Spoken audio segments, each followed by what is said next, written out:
I'm here to talk with you about the myths of change. This is especially important to us now, given the rapid change we're experiencing daily due to navigating COVID-19. We all know that change is the one constant in this life. We must regularly adapt to survive and thrive. Adaptability is also one of the skills employers look for in their new hires and their existing employees. So what does this mean for us as we consider the need for change and the implications of navigating the COVID-19 environment?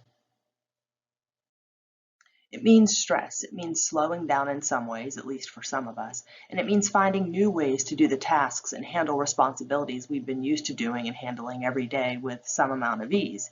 It means social distancing while also finding ways to remain connected and collaborate. It means we're looking for meaning in life and we're seeking to resolve this pandemic. It means we long for the return of normalcy. It means stress. To relieve stress, we must adapt. We must change. So let's review the 5 myths associated with change. In another video presentation, I'll talk about other aspects of change. Today, it's just about dispelling or debunking myths. Myth number 1, people hate change. Well, if that's so, what about the fashion industry? What about our hair, accessories? What about people who are bored? Aren't they seeking change? The truth is, people are fed up with fake change, change that goes nowhere, change that we talk about but that we never achieve, or the actions we take don't actually produce real change. Like this. I want you to find a bold and innovative way to do everything exactly the same way it's been done for 25 years. Sound familiar for any of us? Myth number 2, education will change behavior. The truth is, information is not enough. More often than not, we know what we need to do, and we even know how to do it, but we're not motivated or inspired to make the change, or motivated and inspired long enough to make the change. So again, information is not enough. If we want behavioral change, we have to make it tangible, personalized, and interactive. If we make the change tangible, personalized, and interactive, then we increase the likelihood of actionable change from 20% to 60%, which I guess it should go without saying that this is pretty significant. As a part of this process, we need to ensure we're customizing our change message for each audience. Much like a teacher differentiates instruction for students, we must differentiate our message so that it's personal, tangible, and interactive for each audience. Myth number 3, you need to change attitudes to change behavior. The truth? Attitudes follow behavior. Attitudes do not predict behavior. How do we do this? We begin by setting behavioral expectations. For instance, when I was a child, the expectation was that when we left a room, as long as nobody else was in that room, we were to turn off the light if the light was on. That was a behavioral expectation. There were consequences, nothing major, of course, in that particular case, if we did not turn out the light when we left the room. We also need to connect change to people's values, what people care about, time, money, time with others, experiences. Myth number 4, people know what motivates them to take action. So what does influence us to take action? The truth is that we really don't know what motivates us to take action, and common sense is the least effective in effecting change. We can address the issue of motivating behavioral change by applying loss aversion bias, whereby people prefer to avoid losses rather than acquiring gains. So we frame the change as loss, not gain, so people see what they stand to lose, thus motivating them to change. Another way that we can effect change is through social norming. So think about a time when you were in a group and you participated or engaged in a behavior that, had you not been in that group, you would never have engaged in that behavior.